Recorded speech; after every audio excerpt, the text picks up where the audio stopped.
The first exchanges of the new Premier League were bathed in iridescent sunshine, and the glow felt even warmer after a humdinger at Selhurst Park. Alan Shearer had turned 22 2 days previously. He had cost newly promoted Blackburn, awash with Jack Walker's millions and carefree with ambition, a stunning £3.6 million to snare from Southampton. For context, Neymar was 6 months old at the time, and there was considerable fascination in whether the trade between two unfashionable clubs would be successful. At first things did not look promising. Mark Bright headed in a Richard Shaw cross to open the scoring for Palace on 37 minutes that was cancelled out when Stuart Ripley produced a similar finish from Mike Newell's centre, but by the break Shearer had looked subdued. The roof was then raised early in the second half when Gareth Southgate, meeting Aubameyang's punch with interest, batted a shot in from range to notch his first league goal, and one he is unlikely to have ever betted. That put Shearer firmly in the shade, but not for long. His first goal was stunning. It owed plenty to Newell, who nodded a long clearance perfectly into his path, but the cushioned first touch and looped half-volley over Nigel Martyn from 25 yards were works of perfection. There was no wheeling away with a solitary arm in the air for this one. Shearer dashed over to beyond the corner flag and celebrated in front of the away supporters.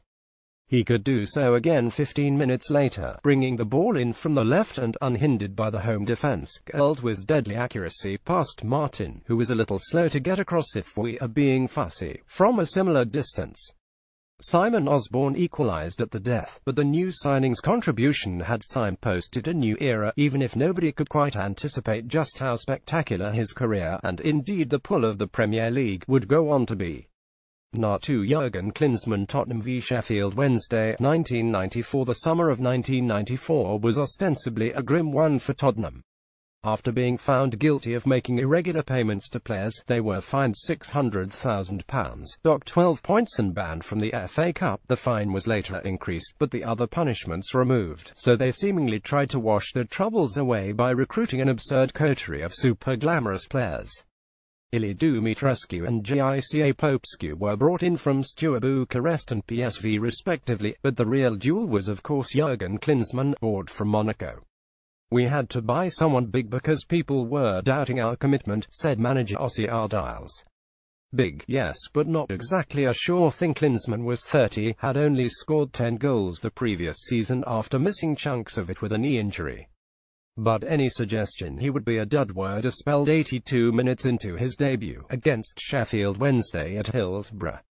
As one of Darren Anderton's deceptive, drifting crosses floated into the goalmouth, wrote David Lacey in The Guardian, he took one pace forward, 2 steps back and so completely fooled Day Walker that he appeared to score with a free header. It was nothing of the kind. Klinsmann put a lot of thought into his first English goal. Shortly afterwards he was taken from the field on a stretcher after clashing heads with Walker, but emerged with his faculties intact enough to offer some thoughts on his new dressing room.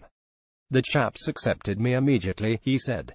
"They saw a guy come in who's very simple, like them. Thanks Jurgen." Nanometer. Jurgen Klinsmann flies for Spurs. Photograph Stuart Kendall All-Star Picture Library 3 Fabrizio Ravanelli Middlesbrough v Liverpool, 1996. It seems ludicrous to think Fabrizio Ravanelli spent only one season at Middlesbrough. His is a less transient presence in the northeast to this day. You can buy his vintage Borough shirt for an eye-watering sum. Local kids continue to celebrate goals in the park by pulling the shirts over their heads, and, down the road in Redcar, there is still a pizzeria that bears his name. But the white feather left his mark on the people of Teesside. It was a shock to see him arrive in the first place from European champions Juventus via Euro 96 with Italy to Borough for £7 million, then the third most expensive signing in the Premier League. A fresh-faced chairman named Steve Gibson had promised Ravanelli a hefty wage packet and the adulation of a packed crowd at a brand new stadium, and the Italian had promised goals, both delivered on the opening day. None were particularly spectacular, but against Liverpool, with the sun beating down on the riverside, they didn't need be.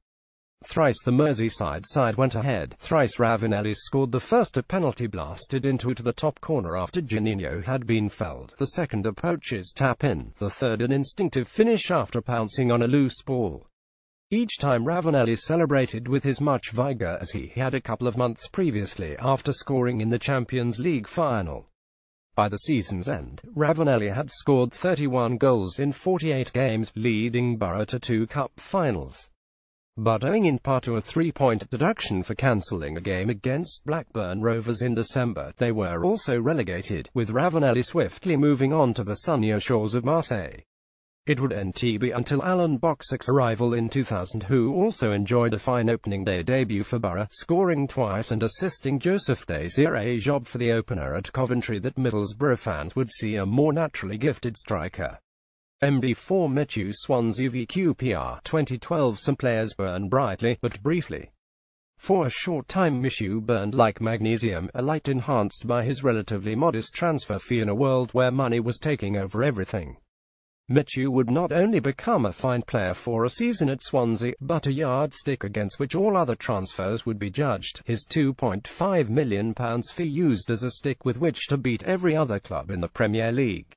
Swansea got Michu for so little. Why are you spending £20 million on X? His debut came on the opening day of the 201,213 season, as Swansea faced QPR, for which this game would become a portent of the season to come. Swansea won 50, and Michu got 2 of the goals, the first a shot from outside the box which saw Rob Green reprise his 2010 World Cup heroics and let slip between his fingers, the second the very definition of a top corner being picked out from a Wayne Routledge pass. "It couldn't have gone better," said a giddy Michu afterwards. "I hit the crossbar as well and could have got a hat-trick." The Spaniard continued that form for the rest of the season, bagging another 20 goals, but after that his career gradually petered out, injury ultimately forcing his retirement earlier this year. Nanometer Michu celebrates after scoring the first of his 2 goals against QPR. Photograph Richard Heath. Category Images 5. Mario Stanic, Chelsea v West Ham. 2000. Mario Stanic was a typical pre-Abramovich signing for Chelsea, a seasoned continental international who had lost his way slightly, in his case after being relegated to the bench at a ludicrously talented Parma side, just as Gianfranco Zola was a few years previously, hoping to resurrect his career in West London.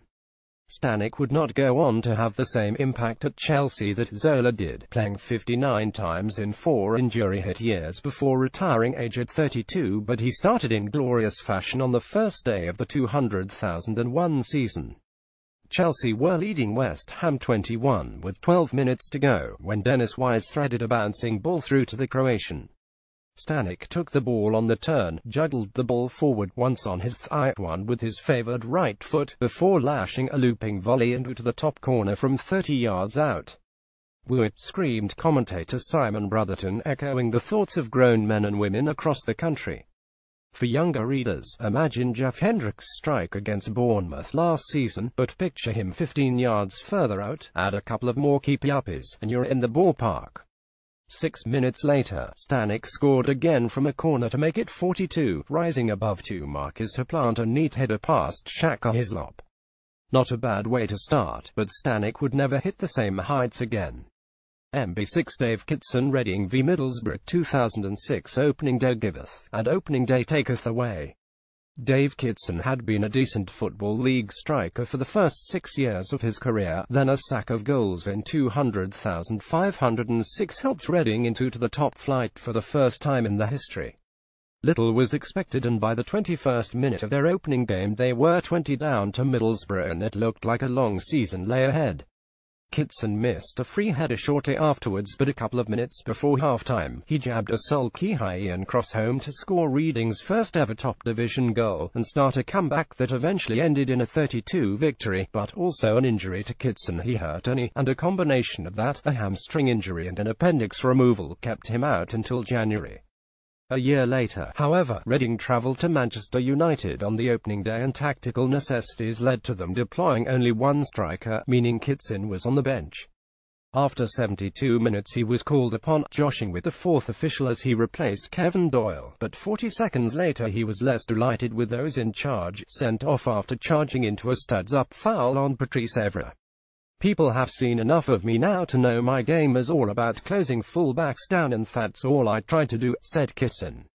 "If Rob Styles had 2 minutes of my company I could get my point across, and perhaps he would rescind it." The red card was not rescinded. Nanometer